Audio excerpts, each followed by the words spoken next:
गरीब श्याम एक कच्ची झोपड़ी में अपनी माँ, पत्नी और बेटे के साथ रहता था। वो बहुत गरीब थे।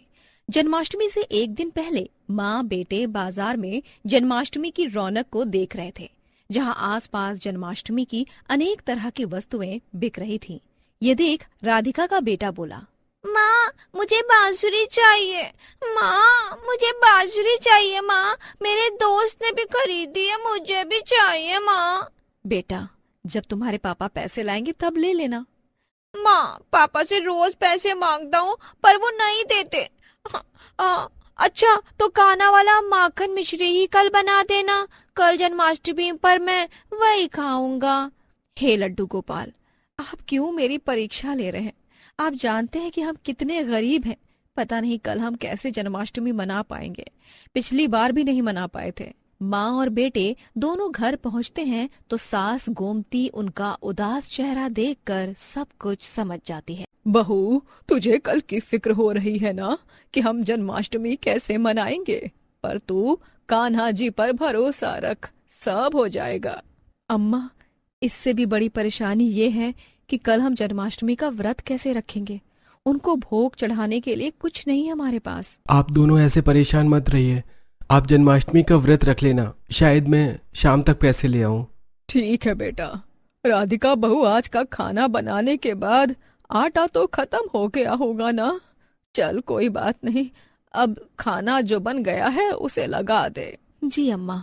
तभी सब खाना खाकर सो जाते हैं। अगली सुबह सास बहू मिलकर घर की सफाई करती हैं। आज घर में कोई राशन नहीं था, पर कृष्णा जी के लिए मन में अटूट श्रद्धा थी। तब सास प्रार्थना करते हुए कहती है, हे कान्हा, इस बार घर में कुछ भी नहीं है तेरा भोग बनाने को, लेकिन तू तो मन की भावना समझता है ना लाला। अम्मा, कल ही श्याम जी बोले थे कि काम नहीं मिला, पैसे भी नहीं हैं, पर व्रत तो रखना ही है। मेरा मन नहीं मानता बिना व्रत के। बिल्कुल राधिका बहू, व्रत तो हमारी आस्था है। चाहे भूखा रहना पड़े, पर व्रत तो हम पूरा करेंगे। माँ, दादी, क्या इस बार भी कान्हा को वो पेड़ा नहीं मिलेगा जो तुम बनाती थी हर बार? ये सुनकर दोनों की आंखें नम हो जाती हैं। भले ही हमारे पास कुछ हो या ना हो, लेकिन सच्ची श्रद्धा भक्ति से आज हम जन्माष्टमी मना कर ही रहेंगे और व्रत भी पूरा करेंगे। अम्मा, मैं पड़ोसन से थोड़ा सा आटा मांग लाती हूँ, बस 2 रोटी बन जाए, वही चढ़ा देंगे। और मैं मंदिर के बाहर की बेल से तुलसी पत्ता तोड़ लाती हूँ। तुलसी बिना तो कान्हा अधूरे लगते हैं, और घर में बचे थोड़े से गुड़ और रोटी से कान्हा को भोग लगा देंगे। तब राधिका पड़ोसन से आटा मांग लाती है और चूल्हे पर रोटी पका देती है। वहीं सास भी तुलसी के पत्ते तोड़कर रख लेती है। सूरज ढलने के बाद पति श्याम थका हारा खाली हाथ लौटता है। माँ, राधिका, आज भी कोई काम नहीं मिला। मैंने उधारी पर दोस्त से रिक्शा लिया, पर कोई बोनी नहीं हुई। मुझे माफ कर दो, आप दोनों का व्रत खोलने लायक भी कुछ नहीं जुटा पाया। कोई बात नहीं श्याम जी, आज का दिन भगवान का है। पेट तो भर ही जाता है जैसे तैसे। आज तो दिल से हम पूजा करेंगे, लेकिन कान्हा जी का श्रृंगार करने के लिए कुछ भी नहीं है। अरे रुक, मैं संदूक में देखती हूँ, कुछ तो मिल जाएगा। गोमती जैसे ही संदूक को खोलती है तो संदूक में पुरानी कान्हा जी की मूर्ति और कुछ कतरन देखकर उसके चेहरे पर एक हल्की सी मुस्कान आ जाती है। अरे राधिका बहू, ये देख, मुझे कान्हा जी की मूर्ति मिली। ये श्याम के पैदा होने पर मैंने खास खरीदी थी। देखा, लड्डू गोपाल ने हमारी सुन ली, और मूर्ति और उनके श्रृंगार के कपड़े दोनों का ही इंतजाम हो गया है। अरे वाह अम्मा, आज तो हम इन्हीं कान्हा जी को विराजेंगे। अच्छा हुआ हमें मूर्ति नहीं खरीदनी पड़ी। फिर राधिका कान्हा जी के सुंदर से पोशाक बनाकर कान्हा जी को नहलाती है और नए कपड़ों में मंदिर में उन्हें स्थापित कर देती है। फिर गोमती एक मिट्टी के दिए में थोड़ा सा तेल डालकर दीप जलाती है। सुबह से लेकर शाम तक सास बहू भूखे थे, पेट में गुड़गुड़ हो रही थी। इतने में लाइट चली जाती है, पर आस्था के दिए से घर में थोड़ा उजाला अभी भी बाकी था। अरे दादी, मम्मी, लाइट तो चली गई। अब क्या होगा? हम कान्हा जी की पूजा कैसे करेंगे? कोई बात नहीं छोटू, मन में कान्हा जी का उजाला तो है ही। हम साथ मिलकर भजन करते हैं। नंद के आनंद भयो, जय कन्हैया लाल की। नंद के आनंद भयो, जय कन्हैया लाल की। हाथी घोड़ा पाल की, जय कन्हैया लाल की।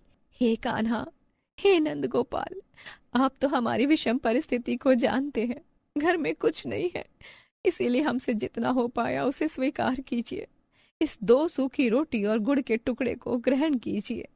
हे लड्डू गोपाल, आज यही भोग है, पर जो है वो मन से है, इसे स्वीकार कर लेना। तभी दरवाजे पर कोई दस्तक देता है। इतनी रात को कौन हो सकता है? श्याम दरवाजा खोलता है तो एक साधु बाबा मुस्कुरा रहे होते हैं। बेटा, आज जन्माष्टमी है, कुछ भोग मिलेगा? बहुत भोग लगी है। बाबा, हमारे पास बहुत कुछ तो नहीं है, बस ये 2 रोटियां और गुड़ का टुकड़ा है। जितनी श्रद्धा उतनी ही बड़ी भक्ति, यही मेरे लिए अमृत है माई, तुम चिंता मत करो। साधु भोग ग्रहण करते हैं, आशीर्वाद देते हैं और चले जाते हैं। माँ, वो बाबा के जाने के बाद देखो तो बाहर कुछ रखा है, क्या है वो? तभी सब बाहर जाते हैं। एक टोकरी रखी है जिसमें दूध, फल, मिठाई और कुछ पैसे होते हैं, साथ में भगवान कृष्ण की बांसुरी और मोर पंख भी। ये देखकर सब हैरान हो जाते हैं। अरे, ये कैसे हो सकता है राधिका बहू? देख, लड्डू गोपाल ने स्वयं हमारे लिए ये सब भेजा है। मुझे तो यकीन नहीं होता। ये तो चमत्कार हो गया अम्मा। कान्हा ने हमारी सच्ची भक्ति सुन ली अम्मा। इस अंधेरी कच्ची कुटिया में उजाला हो गया। हे कान्हा, तुम्हारा बहुत बहुत धन्यवाद। बोलो हाथी घोड़ा पाल की। जय कन्हैया लाल की। हमें दर्शन देने के लिए आपका बहुत बहुत शुक्रिया लड्डू गोपाल। अम्मा, कान्हा जी ने जन्माष्टमी पर हमारा व्रत पूरा कराने के लिए हमें फल और खाने के लिए ये सब दे दिया। हाँ बहू, हमारी सच्ची निष्ठा से जन्माष्टमी का व्रत संपूर्ण हुआ। तो जोर से बोलो, हाथी घोड़ा पाल की, जय कन्हैया लाल की। अब सास बहू उस टोकरी में से थोड़े फल निकालकर कान्हा जी के पास रखती हैं और वो सब भी वही खाकर अपना पेट भरते हैं और पैसों से जन्माष्टमी में मेला देखने जाते हैं। इस तरह सास बहू के कठोर जन्माष्टमी के व्रत से घर के भाग्य खुल जाते हैं और शाम को नौकरी भी मिल जाती है। दर्शकों, जिसके घर ना हो धन, ना हो वैभव, पर अगर दिल में भक्ति हो तो कृष्णा स्वयं आते हैं। मुंबई के एक मिडिल क्लास शर्मा परिवार में उनकी बहू प्रिया, जो 1 साल पहले इस घर में शादी करके आई थी, वो हर दिन मेहनत और लगन से घर को संभालती थी। मगर कहते हैं ना कि सास को बहू का कभी कोई काम नहीं दिखता, दिखती है तो बस उसकी कमियां। रोहित, देखो तुम्हारी बीवी ने फिर से चाय का बर्तन जला दिया। अरे, इसे कुछ आता भी है या नहीं? और फिर साबुन भी कितना बर्बाद करती है बर्तन धोने में। सॉरी माँ जी, मैं आगे से ध्यान रखूंगी। क्या करूं मैं सॉरी का? और खाने में इतना तेल नमक कौन डालता है? कितना बर्बाद करेगी हम लोगों को। माँ, ऐसे क्यों बोल रही हैं? अब तुम मुझे सिखाओगे कि मैं कैसे बोलूं? सुधा, इतना क्यों चिल्ला रही हो? सही तो बना है खाना। हाँ हाँ, सबको ये बहुत अच्छी लगती है, बस मैं ही तो बुरी हूँ। सुधा देवी को लगता था कि प्रिया सिर्फ उनके पैसे के लिए शादी करके घर आई है, इसीलिए वो हर दिन कोई न कोई नई परेशानी खड़ी करती रहती थी और पैसे की बात आते ही वो और भी सख्त हो जाती थी। रीता, ये लड़की तो बिल्कुल कामचोर है, सारा दिन एसी में पड़ी रहती है महारानी बनकर। बिजली का बिल कितना आएगा अगर यूं ही एसी चलाती रहेगी तो? इसे समझ नहीं आ रहा। प्रिया पूरे घर की सफाई करके ही थोड़ी देर आराम करने के लिए बैठी ही थी कि तभी, अरे वहां क्यों बैठी है? और ये एसी क्यों चला रखा है? बिजली का बिल क्या तुम्हारे मायके वाले भरेंगे? जाकर रसोई साफ कर। माँ जी, मैंने अभी साफ की है और एसी तो जस्ट मैंने अभी ऑन किया है। मुझसे बहस मत कर, और हाँ, टीवी जरा कम चलाया कर, बिजली बर्बाद होती है। प्रिया दुखी मन के साथ चुपचाप वहां से उठ के काम करने चली जाती है। शर्मा जी, इन आजकल की लड़कियों को कुछ नहीं आता, बस शादी करके खाने आ जाती है, पैसे का कोई हिसाब नहीं, बस खर्च करना जानती हैं। लेकिन सुधा, मैं तो देखती हूँ प्रिया बहुत मेहनती है और बहुत समझदारी से खर्च भी करती है। आप क्या जानेंगे, ये सब दिखावा है, पैसा तो मेरा जाता है हर महीने।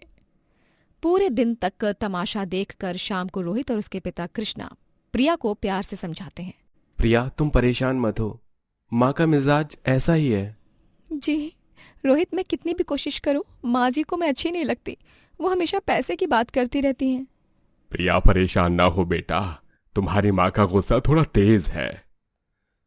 प्रिया, मैं माँ से बात करूंगा।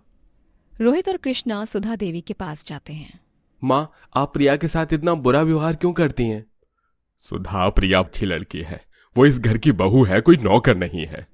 अरे वाह, तुम दोनों मेरे खिलाफ हो गए। उसके आने के बाद से तुम लोग मुझे ही गलत समझते हो और फिर घर का खर्च बढ़ता ही जा रहा है। सब तो मुझे ही मैनेज करना होता है ना। माँ, बात ये नहीं है, आप उसे मौका तो दीजिए।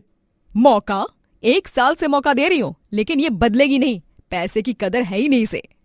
बेटे और पति की बातें सुधा देवी के दिल पर लगती हैं और उसे ये गलत फहमी हो जाती है कि प्रिया मेरे पति और बेटे को मेरे खिलाफ भड़का रही है।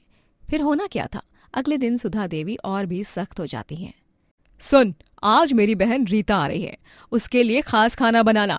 और हाँ, कोई गलती नहीं होनी चाहिए, लेकिन ज्यादा सामान मत खरीदना बाजार से, ठीक है? पैसे बर्बाद मत करना। जी माँ जी। प्रिया पूरे दिन रसोई में खाना बनाती है और घर के सारे काम निपटाती है। आराम करने का उसे टाइम तक नहीं मिलता। जा जाकर रीता के लिए चाय ले आ और कुछ नाश्ता भी ले आना, लेकिन ज्यादा चीनी मत डालना, महंगी है। प्रिया चाय के साथ टेस्टी नाश्ता भी लेकर आती है। अरे सुधा, ये तो बहुत स्वादिष्ट है। हाँ हाँ ठीक है। अपनी तारीफ सुन के प्रिया मन ही मन काफी खुश होती है, लेकिन अगली सुबह कुछ अलग थी। उसने सुधा देवी की सोच को हमेशा के लिए बदल दिया। जब सब सो के उठे तो उन्हें कुछ अजीब सी गंध आई। ये गंध कैसी आ रही है? ये तो लग रहा है सिलेंडर लीक हो रहा है।